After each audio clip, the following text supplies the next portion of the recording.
आज का programme BM luggage industry के उस हादसे के हवाले से है जो अब से कुछ दिनों कबल पेश आया। बाहर लोग क्यों था, और अगर लोग नहीं था तो बच्चे कैसे कह रहे हैं कि बाहर दरवाजे पे ताला है और ऊपर भी हम नहीं जा सकते, ऊपर वाले दरवाजे पे ताला है। मैंने अपने भाई को देखा, देखने के बाद मैं अंदर पार्क के अंदर गया था कि अल्लाह पाक ने उसको ले लिया और मुझे बचा दिया। मेरी हुकूमत से यही है कि इन बच्चे हैं, इनके तीनों के मकान किराए के थे, मैं खुद किराए में मैं इनके लिए क्या कर सकता हूँ। मेरा घर चाहिए मेरे बच्चों के वास्ते, कुछ नौकरी दे दो, पढ़ी हुई है या अपने बच्चों को कैसे पालूं।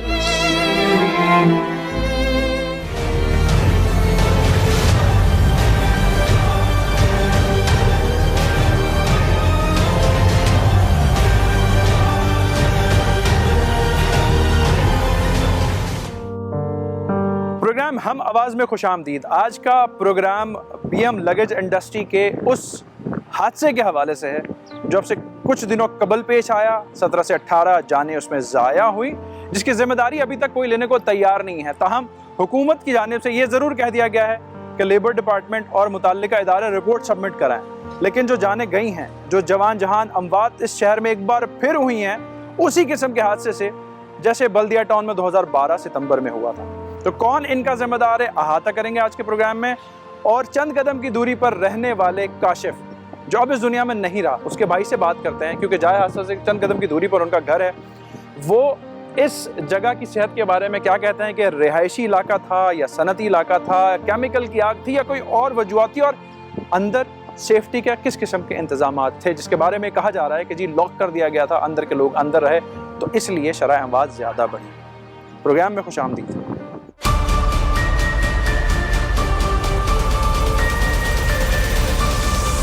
जी, इस वक्त हमारे साथ इस हादसे में जांबाग होने वाले 22 साला काशिफ के भाई और बहनों ही मौजूद हैं, जो इस फैक्ट्री के बिल्कुल सामने रहते थे और यहाँ मजदूरी का काम करते थे। उनसे हम जानते हैं कि जाए हादसा पे जब ये हादसा पेश आया तो उन्होंने कैसे चीज़ें यहाँ पर देखी और उनकी क्या ऑब्जर्वेशन है कि भाई किस माहौल में इस जगह पर काम करता था। बहुत शुक्रिया आपका। पहले तो मुझे बताइए, आप यहाँ रहते हैं तो तमाम तर चीज़ें वैसे ही रोज़ाना की बुनियाद पर देखते भी होंगे। काशिफ ने क्या बताया था कि अंदर का माहौल किस किस्म का है, काम के हवाले से, कि आग बुझाने के आलात और इस तरह के सेफ्टी मेजर्स यहाँ पर थे? नहीं सर, उन्होंने कभी ऐसा नहीं कहा कि कोई सेफ्टी या फायर आग लगने की सूरत में कोई ट्रेनिंग दी जाती है कंपनियों में कि हमें फलां दिन ट्रेनिंग दी गई है। और माहौल तो अच्छा था, लेकिन ये है कि जब ये हादसा हुआ तो उस टाइम पे माहौल बहुत बुरा था। और दरवाजे बंद करने और खिड़कियां हम देखने के सब जगह ग्रिल लगी हुई है, तो ये दरवाज़ा बंद करने की क्या सूरत हाल है, इस पे ज़रा बताएंगे कुछ? ये तो वही बता सकते हैं जो यहाँ के जिम्मेदार हैं और जो कि मैनेजमेंट है, सुपरवाइज़र है, इंचार्ज है, कि बाहर लोग क्यों था, और अगर लोग नहीं था तो बच्चे कैसे कह रहे हैं कि बाहर दरवाजे पे ताला है और ऊपर भी हम नहीं जा सकते, ऊपर वाले दरवाजे पे ताला है। अच्छा, तो उनको अपनी जान प्यारी नहीं थी क्या? वो ये नहीं चाहते कि हम अपनी जान बचाएं? अगर ताला नहीं होता या दरवाज़ा खुला होता, वो आग के अंदर से भाग कर आते, पाँव जलते, कपड़े जलते, लेकिन जान बचती। उनको अपनी जान अजीज नहीं थी, वो कैसे कह रहे हैं कि गेट खुले हुए थे? खिड़कियां तो हम यहाँ देख रहे हैं, कहते हैं कि जी दम घुटने से, तो खिड़कियों के सामने सामान भी काफ़ी ज़्यादा पाइलअप रखा हुआ है। जी आप देख सकते हैं खिड़कियों पे इतनी मोटी मोटी ग्रिलें लगी हुई हैं, उसके बाद जालियाँ लगी हुई हैं जो कि तोड़ी गई है क्रेन से। तो और उस तरफ से दीवार तोड़ के शायद फिर लोगों को निकाला गया। ऐसी क्या कीमती चीज़ थी कंपनी में जो इतनी सेफ्टी और इतना बंकर बनाया इसको, और जो लोग इस बंकर की वजह से अपनी जान से हाथ धो बैठे हैं। कब से आप यहाँ पर रहायश पजीर? मैं 3 साल से यहाँ पर। 3 साल से। भाई आप कुछ कहेंगे इस पूरे मामले के बाद? यही बयान है, ठीक है, बहुत शुक्रिया। रिहायशी इलाका, अब जब इन गलियों में हम आते हैं और जिस इलाके से हम घूम कर यहाँ तक आए हैं, कोरंगी इंडस्ट्रियल एरिया बड़ा जाना माना सनती जोन है कराची का, लेकिन उस पूरे सनती जोन में छोटी छोटी आबादियाँ ज़रूर हैं। तो क्या वो इन छोटी आबादियों की ही ज़मीन ये जगह है जहाँ पर ये फैक्ट्री बनाई गई है, जो टेक्निकल एंड से तो फिर इल्लीगल होती है? तो जो मालिकान हैं वो इसमें मुलव्वस हैं, और उन मालिकान को इस जगह पर ये काम जारी रखने देने वाले जो इदारे हैं, चाहे वो KDA हो, चाहे वो SBC हो, वो भी इस जुर्म में शरीक जुर्म हैं। मज़ीद भी इस जगह के बारे में आपको बताता है।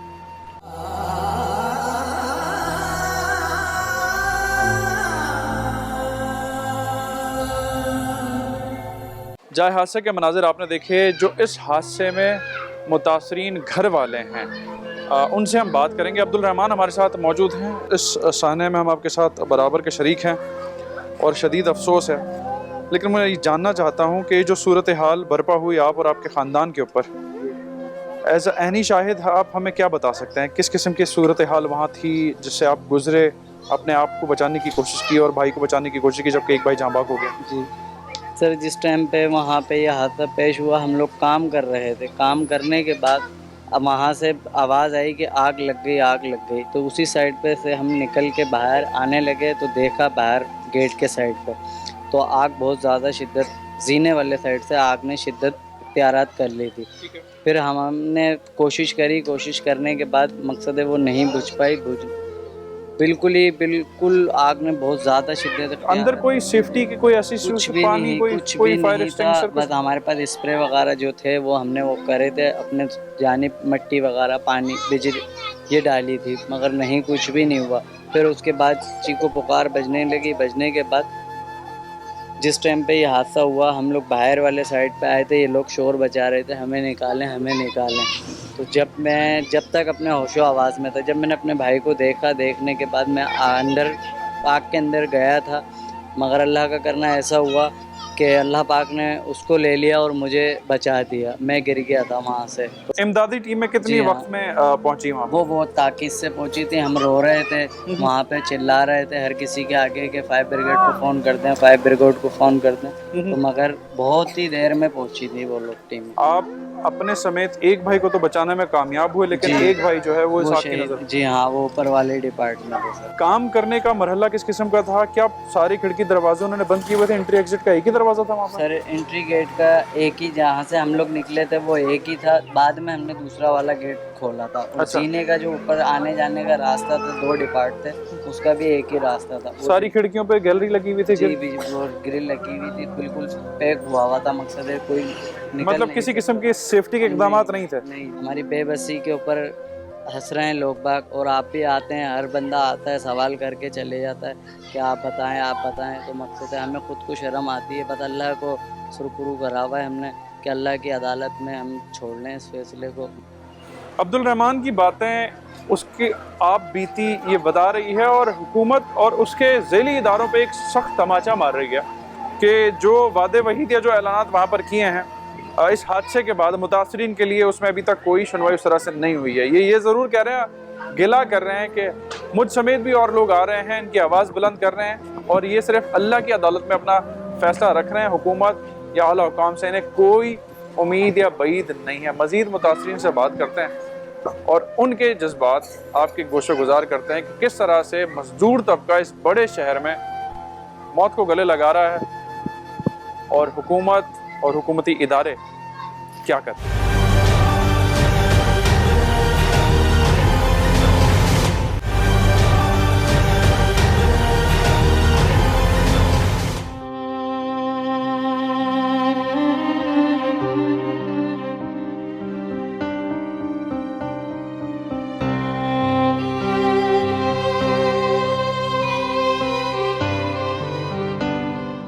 बूढ़ी माँ मेरे साथ पहले मौजूद है, मैं उनसे बात करूं और उनसे उनके तासुरात आपके सामने रखता हूं कि जवान बेटे की मौत पर उनका क्या कहना है। अम्मा अस्सलाम वालेकुम, कैसी हैं आप? ठीक हैं? अल्लाह का शुक्र है बेटा, ठीक है। बस क्या कह सकते हैं। उसके 3 बच्चे, एक ये है, एक ये है, ये है। बस उसको अब ये बच्चे बेसहारा हो गए। बेसहारा, उनको नौकरी की जरूरत है, उसको नौकरी दिलवा दो, जॉब दिलवा, और बस घर दिलवा दो। मेहनत करके भी पाल लेगी, पर घर दिलवा दो, उसका जॉब दिलवा दो। अम्मा पहले तो मैं आपके दुख में बराबर का शरीक हूँ, अल्फाज मेरे पास नहीं है, लेकिन क्या कहना चाहेंगी हुकाम बाला से जो इस हादसे के बाद बड़े बड़े दावे कर रहे हैं या जिनकी गफलत से हादसा हुआ है? मेरे घर चाहिए, मेरे बच्चों के वास्ते कुछ नौकरी दे दो, पढ़ी हुई है ये, अपने बच्चों को कैसे पालेंगे। किराए के मकान में रहती है, सोई गैस का बिल भरती है, बत्ती का किराया देती है, बच्चों की फीस देती है, कैसे गुजारा करेगी।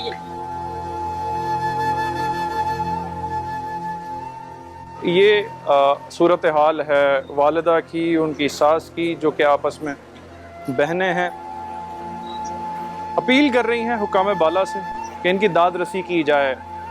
अब जो इस गफलत इसके मुर्तकिब हैं इस हादसे में, उनको सख्त से सख्त सज़ा भी देनी चाहिए। और फिर एक ऐसे वालिद से भी बात करेंगे जिसने अपनी इस उधेड़ उम्र में अपने 3 बेटों के जनाजों को कांधा दिया है।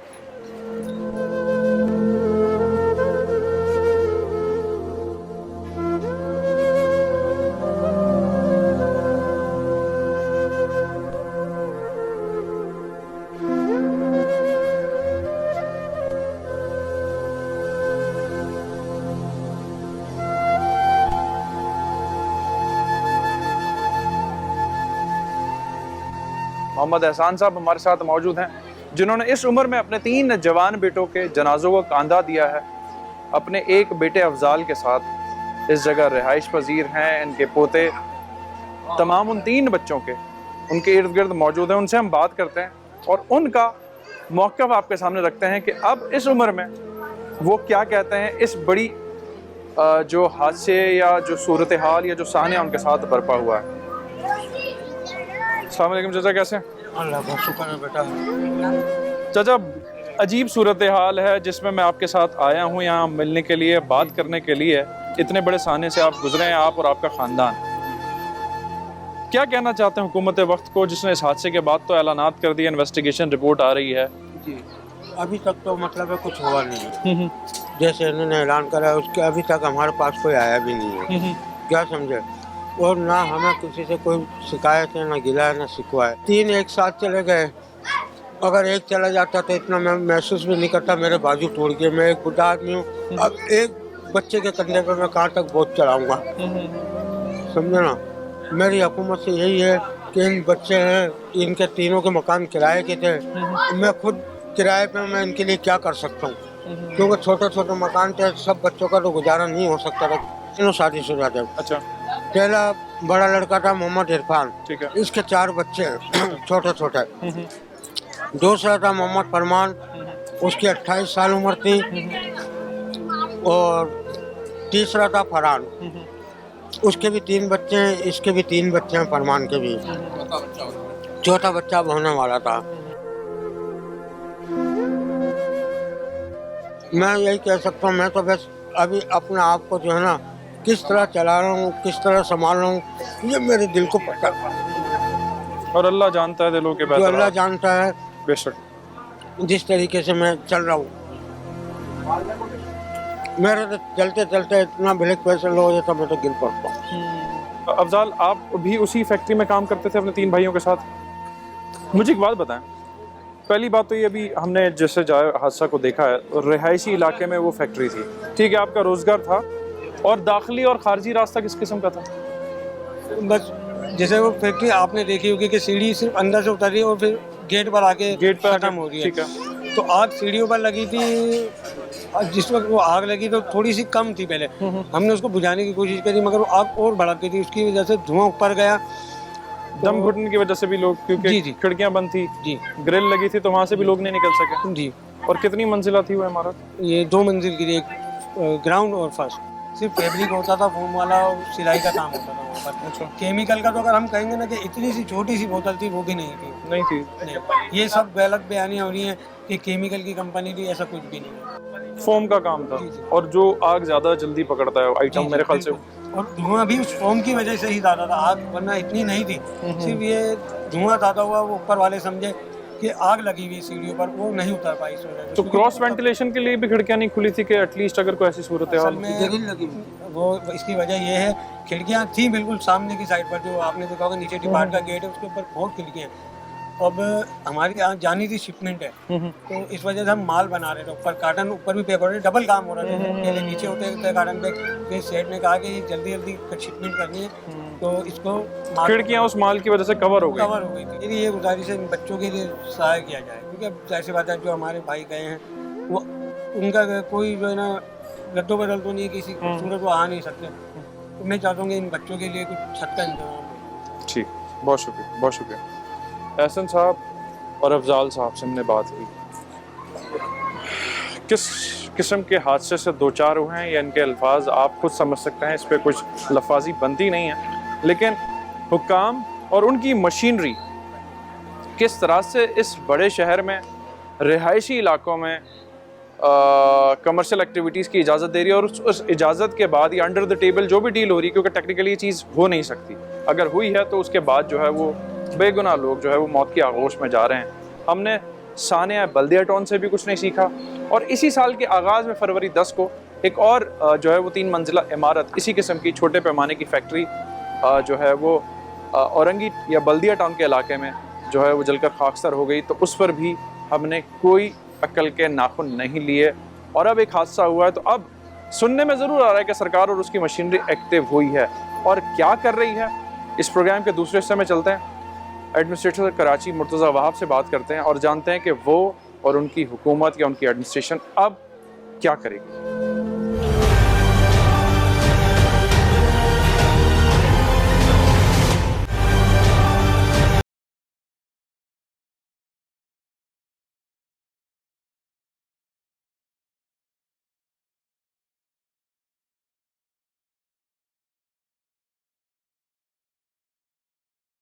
प्रोग्राम के इस हिस्से में हमारे साथ मौजूद हैं एडमिनिस्ट्रेटर कराची मुर्तज़ा वहाब साहब, जो कि तर्जुमान हैं हुकूमत सिंध के भी।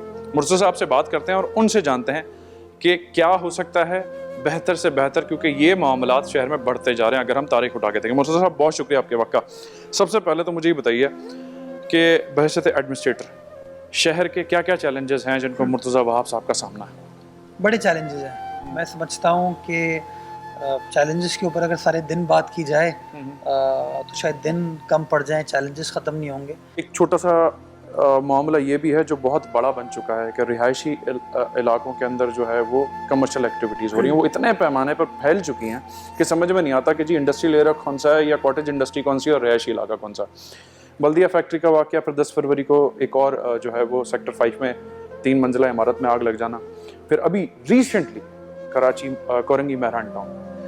इस तरह के वाक़यात कितना बड़ा टारगेट हुकूमत सिंध के कांधों पर है, क्योंकि हमने ये देखा है कि हुकूमत सिंध आती है, पैकेज ज़रूर दे देती है लवाहिकीन को, लेकिन हुकूमत जो पुलिस है वो भी FIR दर्ज कर लेती है, लेकिन हालात उस तरह से रुकते हुए या बेहतर होते हुए नहीं दिखाई देता। तो मुर्तज़ा आप सब इसके बारे में आपकी क्या हुआ? देखिए, रियासत जो है ना उसके 2 सुतून हैं, एक है हुकूमत और एक है अवाम। और मैं समझता हूँ ये जब तक इनकी कोऑर्डिनेशन ठीक नहीं होगी, जब तक एक दूसरे के ऊपर ट्रस्ट नहीं होगा, मिलकर काम नहीं करेंगे तो कुछ हो नहीं पाएगा। अब होता ये है कि शहरी हुकूमत को ब्लेम करता है, हुकूमत शहरी के ऊपर ब्लेम करता है।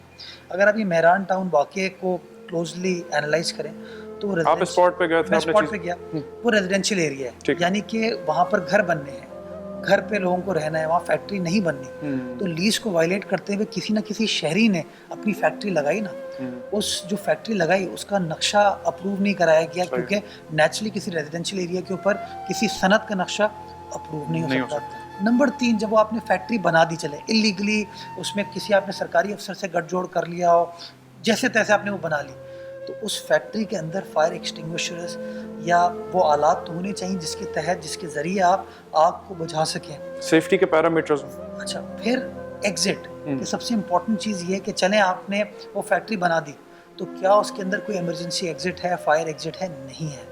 आपने उस इमारत की, उस फैक्ट्री की खिड़कियों को ग्रिल लगा दिया है, आपने छत पे ताला लगा दिया है। तो मैं समझता हूँ ये डेली बेसिस पर तो आके ना हुकूमत चेक कर सकती है ना मीडिया चेक कर सकती है। थोड़ा सा लोगों को अपनी भी जिम्मेदारी का मुजाहरा करने की ज़रूरत है। तो जब मैं इसको एनालाइज करूँगा मैं कहूँगा हाँ, हुकूमत एट फॉल्ट है, कि हुकूमत को भी मेक श्योर करना चाहिए कि रेजिडेंशियल एरियाज़ में इस तरह की कमर्शियल इंडस्ट्रियल एक्टिविटी ना हो। ठीक है। बट जहाँ हुकूमत एट फॉल्ट है वो सनतकार भी तो एट फॉल्ट है ना, जो कि वहाँ पर रेजिडेंशियल एरिया में वो सनत स्टैब्लिश करते हैं। और चलें अगर वो स्टैब्लिश कर लेते हैं तो उस सनती मराकज़ के अंदर, उस सनत के अंदर वो क्यों वो फायर सेफ्टी के इक्विपमेंट आलात नहीं लगते, क्यों इमरजेंसी एग्जिट नहीं बनाते और क्यों अपनी खिड़कियों को चुनवा देते हैं, उनको बंद कर देते हैं। तो मैं समझता हूँ बहैसियत कौम हम सबको थोड़ा सा ये हिस्स डेवलप करने की ज़रूरत है, हुकूमत और आवाम दोनों को, कि हम अगर मिलकर काम करेंगे तो ज़्यादा बेहतर तरीके से हम खिदमत भी कर पाएंगे लोगों की, और जो इस तरह के बड़े अनफॉर्चुनेट वाक़यात होते हैं हम उनको अवॉइड कर पाएंगे। तो अगर हमें मुस्तक़बिल में आगे बढ़ना है तो मैं समझता हूँ हमें इन चीज़ों को सही तरीके से एड्रेस करना होगा। सिर्फ कल के रोज़ की मैं आपको मिसाल देना चाहूँगा कि कल उस इलाके में 25 फैक्ट्रियों को बिल्डिंग कंट्रोल अथॉरिटी ने सील किया, क्योंकि वो नक्शे के बगैर काम कर रही थी। सही। उसके अलावा और फैक्ट्रीज़ के ऊपर जो हमारी कमेटी है उसने विजिट किया ताकि वो फायर सेफ्टी की चीज़ों को असेस कर ले। अगेन वो चीज़ें वहाँ पर नहीं थी। ठीक। अब हम पे भी प्रेशर आता है कि अगर हम उन फैक्ट्रियों को सील करेंगे तो लोग कहेंगे जी आपने सरमायादारी को रोक दिया है, आपने लोगों के रोज़गार को रोक दिया। तो कहीं ना कहीं एक बैलेंस क्रिएट करने की ज़रूरत है और मैं समझता हूँ मीडिया को इसके अंदर लीड लेनी चाहिए कि वो जहाँ हुकूमत को एहसास दिलाते हैं। और मैं बिल्कुल क्योंकि ये लाइन आ जाती है कि जी जब कोई सामने आया हादसा होता है जब ही हुकूमत एक्टिव होती है, उसके पहले मैं तो उसके आज से- झेली इदारे जो है वो सोए पड़े होते मैं खानदार साहब आपको बता रहा हूँ कि मैंने कल सिटी काउंसिल की KMC की रेजोल्यूशन पास कराई है हैं। ठीक है। जिसमें ये हिदायत जारी की है कि 30 दिन के अंदर अंदर उनको अपनी फायर सेफ्टी एग्जिट को मेक श्योर करना है, अपने इक्विपमेंट फायर सेफ्टी के इक्विपमेंट को लगाना है, अदरवाइज हम उन फैक्ट्रियों के खिलाफ कानून के तहत कार्रवाई कर पाएंगे। हमने वो प्रोसेस स्टार्ट कर दिया, लेकिन मैं समझता हूँ कि हम वो अकेले इन चीज़ों को नहीं कर पाएंगे जब तक उस तरह की कोऑपरेशन ना है।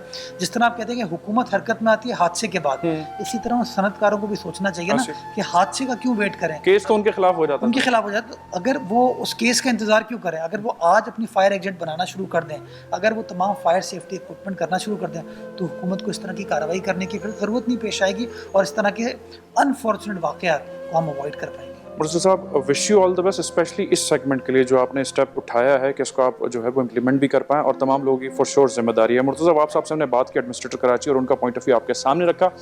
हम आवाज़ के आज के शो में ज़ुनैब खान ज़ादा और टीम को इजाज़त दीजिए। अल्लाह हाफ़िज़।